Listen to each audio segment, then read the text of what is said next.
my name is Stanton. I am the founding director of the VR Institute of Health and Exercise, also known commonly as the VR Health Institute. So a few years ago, in 2016, I got together a group of friends. Now this friend group was more than just a group of friends. It included the founders and CEO of companies that went on to be acquired by Apple twice, Intuit, News Corp, Thomas Reuters, and others. Taken together, this brain trust was responsible for founding and selling $1 billion worth of technology companies in the last 10 years. At the time, I had three primary interests in XR, virtual and augmented reality, right? Remote communications, vocational education, health and exercise. And then of those three, health and exercise is the one that impacted my life the most because I was getting up and I was exercising in virtual reality 3 days a week. And what I asked the group, I said, please let's think about this. Like I said, how do we make VR exercise a viable industry 5 to 10 years faster than it would otherwise be on its own? So we identified the problems that we thought were going to be facing everybody, the industry as a whole, when it came to VR, augmented reality, and exercise. And then we came up with a plan to try to fill the holes that we didn't think anybody else was going to do. Step one, problem one, is what we've referred to as the cute kid problem. The second step, I refer to as the fractured kingdom problem. And the third step, which I'm not going to talk about much today, is the matrix problem. So let me start with the cute kid problem. Right? I don't mean this in a good way. I mean this in the dismissive little kid brother, oh, you're so cute sort of way, right? The I don't really take you seriously sort of way. Several years ago when I was in London, I saw this poster on the wall from the British Heart Association, and it demonstrates perfectly how we have taught people to think about games and exercise since the 1980s. For nearly 20 years, the health industry has seen video games as the enemy, right? Games are bad. Games will literally kill you. Risk early death, just do nothing, just play video games. In 2016, if there were a rare article published about VR and health, you get a mix of responses, some positive, but you'd almost guaranteed to get some criticism, kind of like this one. Dude, just go to the gym, get some air, meet some girls, feel good about yourself for a change. Or like this one. The poster is looking for permission to avoid exercise. Those here supporting his delusion are harming him, not helping him. I know what it's like to get sweaty waving your arms about while using VR, and I know what it's like to exercise properly. Trust me, VR is not suitable exercise. Or like this one, which I refer to as the yes but comments. I like this one better I probably like the poster who wrote this one better than the posters who wrote the other ones. But I find them more dangerous. They're a little bit more reassuring to people, nah, don't worry, man. It's written as a response to the previous comments. Like, no, don't worry, it's not. Nobody's really suggesting you can get exercise while playing VR. It's the difference going from a sedentary lifestyle to being semi-active. No healthy person is going to lose 20 pounds playing Echo Arena. Good for him, though. And I like it. But it's more dangerous because it is equally wrong. It's just less obviously wrong. Of course, doing 100 squats while wearing a VR unit is the same as doing 100 squats when not wearing a VR unit. You absolutely can burn calories playing VR and lose weight playing VR. You can be healthy playing games. But there's a tremendous amount of hesitation in the general population and amongst the gaming population itself to see VR exercise as anything other than a bunch of cute kids running around trying to convince themselves that their games are actually a healthy way to avoid doing real work, like going to the gym. So back in 2016, we decided that this cute kid problem was going to hold back everything we wanted to do. Every investment in health and VR that we might make, every company we might start, every founder we might mentor, it was going to face this issue. So for step one, we created the VR Health Institute to provide definitive scientific data about the potential of VR and AR to be good exercise. The purpose of the Institute is to provide reliable data on the actual calorie consumption of games based on metabolic testing in lab-controlled conditions at San Francisco State University's kinesiology department. Data collection happens using public, peer-reviewed methodologies, assesses exercise potential based on measured rate of oxygen consumption, not just things like heart rate. It's about as accurate as we can do in the modern science for measuring calorie consumption of a new or a novel exercise. We've been able to demonstrate conclusively that VR and AR can offer as good an exercise as nearly any form of exercise equipment you might find in a gym. But that's not by itself enough.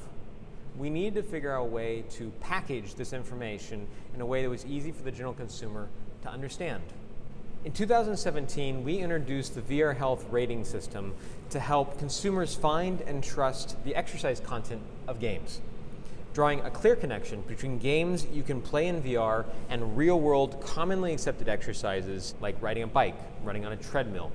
It was our belief that in order to combat the cute kid problem, we had to start drawing the parallels that these games could be used as alternatives to getting on a treadmill and just watching Game of Thrones. When major news organizations like CNN, the New York Times, any major news organization came to us to ask, is this actually exercise?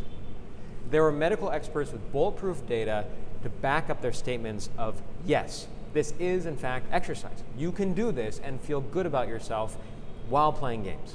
And I'm very proud to say that this has been extremely successful. The team at the VR Health Institute, their work has been doing exactly what we hoped it would do.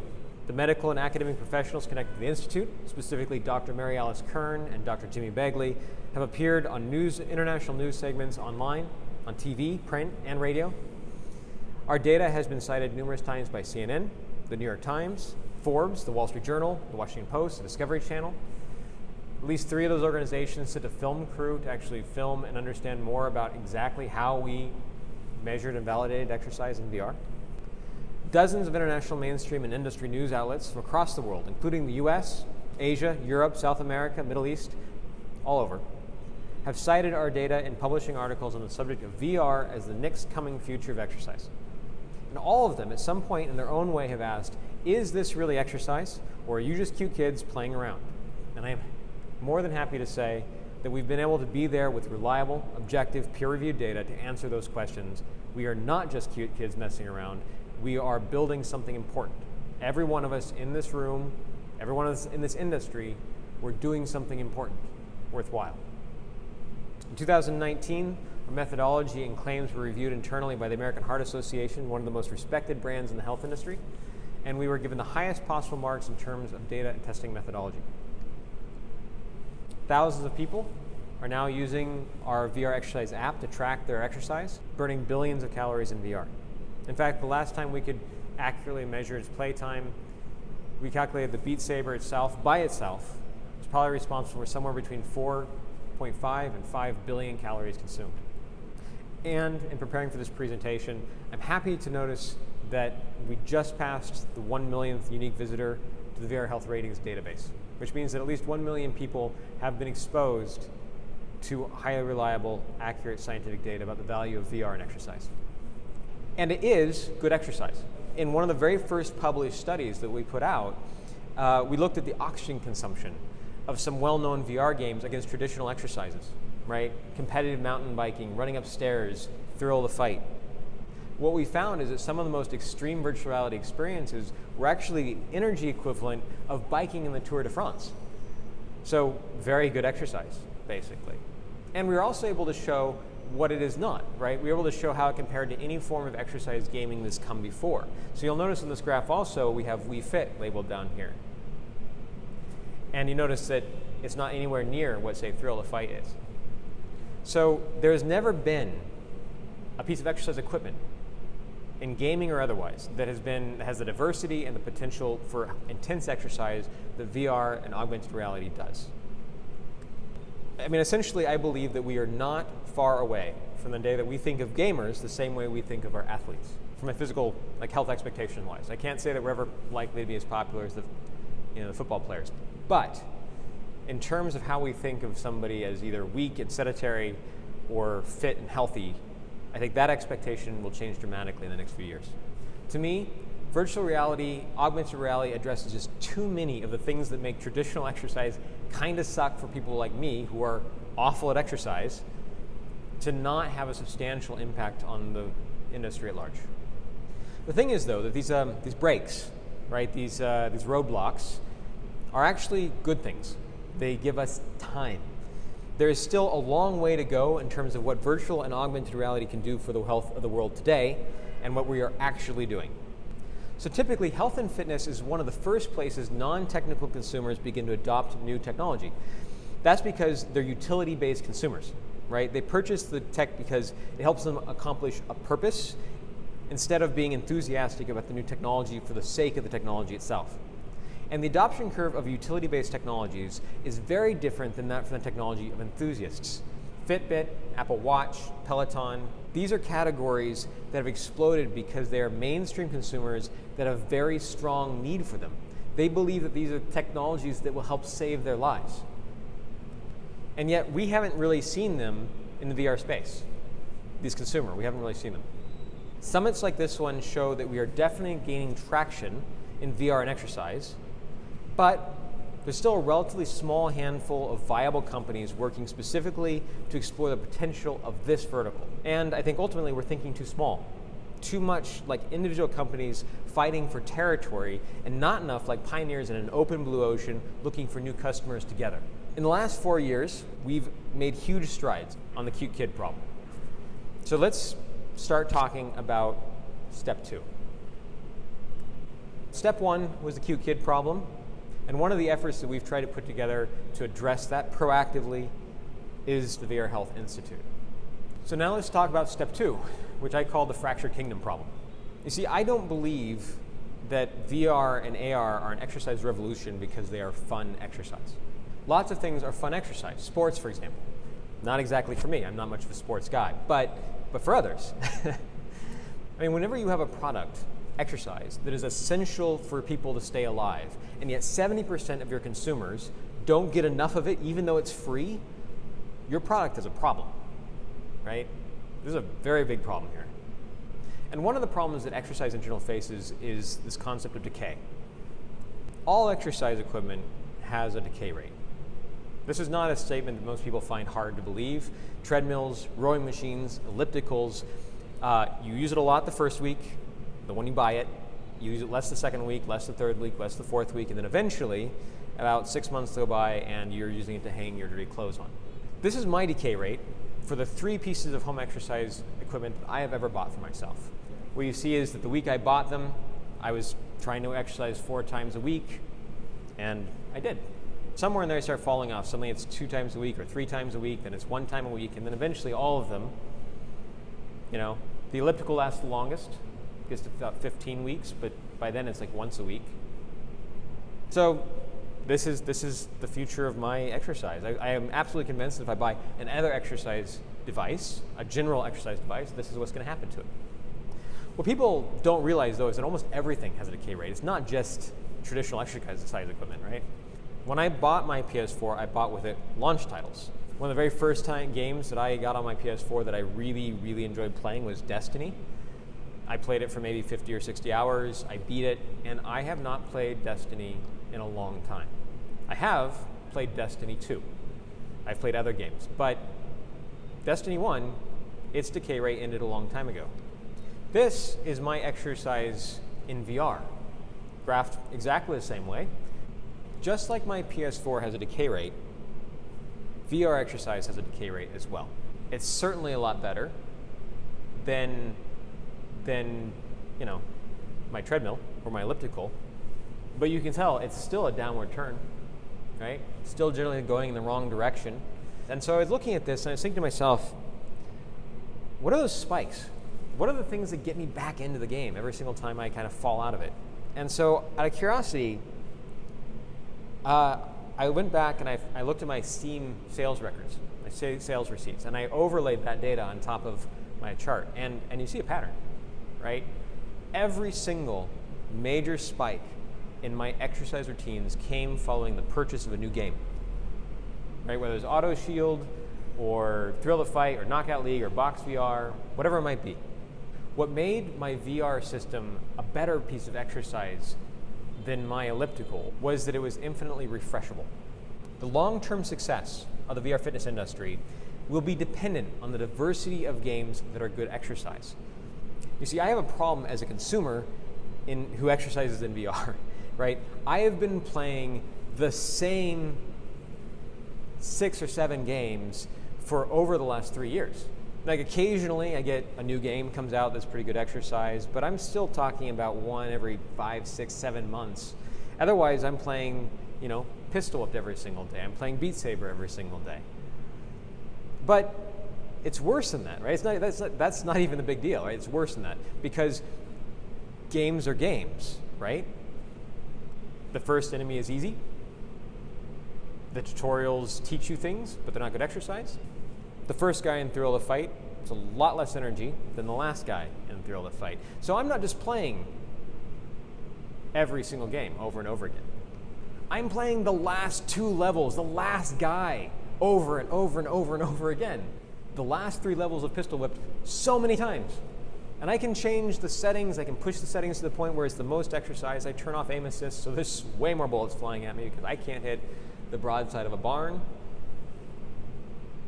And I'm still getting through those levels, and I'm still playing them over and over again, and I need new stuff. And so I'm starting to decay again, right? I'm falling down.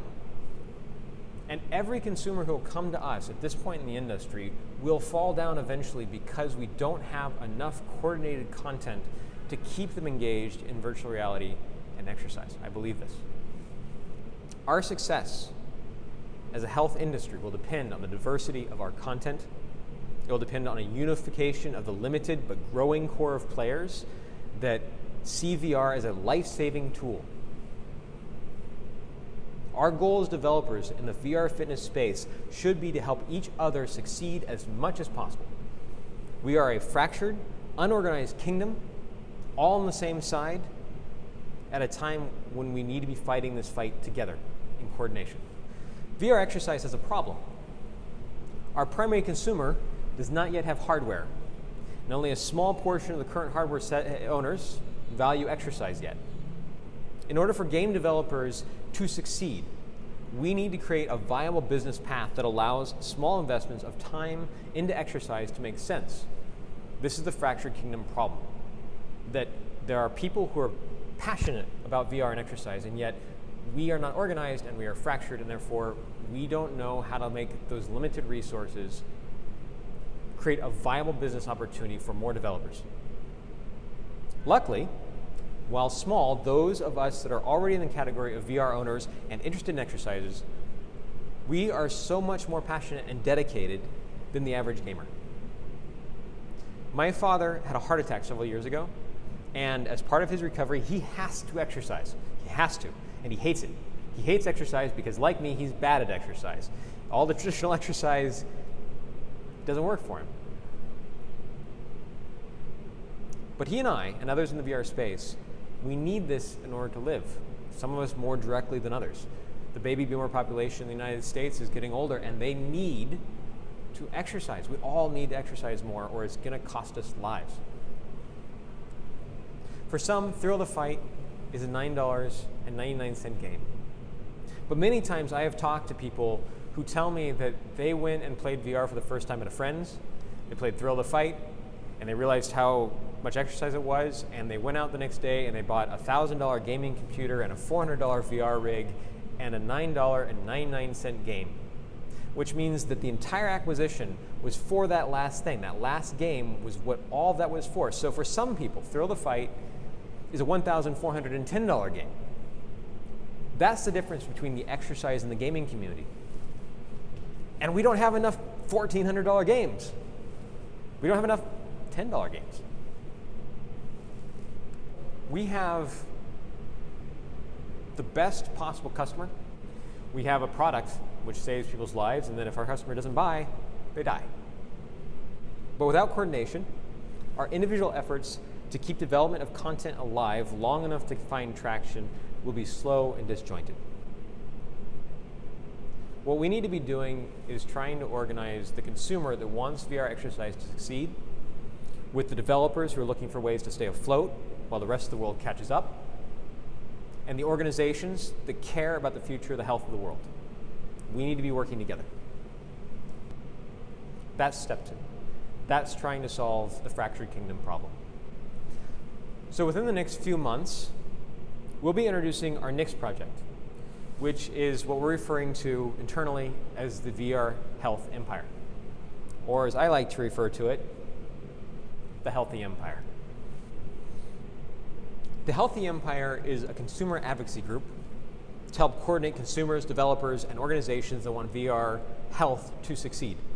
Our hope is that those of us that join the Healthy Empire, become citizens or whatever you want to call it, that we are made up of current VR owners who are interested in the success of VR and exercise, non-VR owners who are interested in a form of exercise that's totally different from what they're capable of doing now, but will be able to eventually, game developers who are looking for ways to stay sustainable while the VR market continues to evolve, and organizations that care about the future of exercise and the health of the world. One of my favorite quotes of all time, cliche as it may sound, is this one, right? I saw it for the very first time years ago on a wall of a cafe, like one of those plaques, would have inspirational quotes. If you want to go fast, go alone. If you want to go far, go with others. We are an organization that by the very nature of how we got started, those 10 people talking, we are an organization that wants us to go far, all of us to go far. Step 1 was an information problem. Step 2 is a business problem. We have to figure out how to create viable business models that allow for the creation of VR exercise content to be a good financial decision for VR developers. So these are the efforts we make. Step 1, the cute kid problem. We created the VR Health Institute to try to solve these problems. Step 2, the fractured kingdom problem. We create the Healthy Empire. That's what we're starting to do now. Just the beginnings of it, but we're working down this plan. And just like in everything we do, we look for the people who are nerdy like us, who are passionate like us, willing to be a bit scrappy like us, people who are willing to fight fights in the early stages before it's time to polish them and make them super sexy for the general consumer. People willing to actually work for the success of those around them. I make a joke a lot of times when I'm talking to different companies, but it's true. Like, I say sometimes, I want everybody around me to be super successful because someday I might need a job. And I think it's true for everybody in this room. Not because I think that we're going to have troubles getting jobs, but because we should have this attitude that we are an industry that will grow together. We are an industry that is going to grow up together, and the people who are starting now, who are forming the networks and connections of friendship and also just collaboration with people, even competitors. Nobody is a better competitor for you than somebody who thinks a lot like you, and nobody's a better friend. So, yeah, we're looking for people willing to actually work for the success of those around them. Or another way I like to say that is we're looking for people who could agree to the statement that we will achieve our dreams by helping other people achieve theirs. Like, you give me a bunch of people that believe in exercise and believe in helping people, who believe in a statement like this, and I will give you an organization and a people who are going to do really well together over time. Like, I honestly believe you put those people together and they'll do something cool. So, we'll see what happens. The email address is there for a reason. So, thank you very much.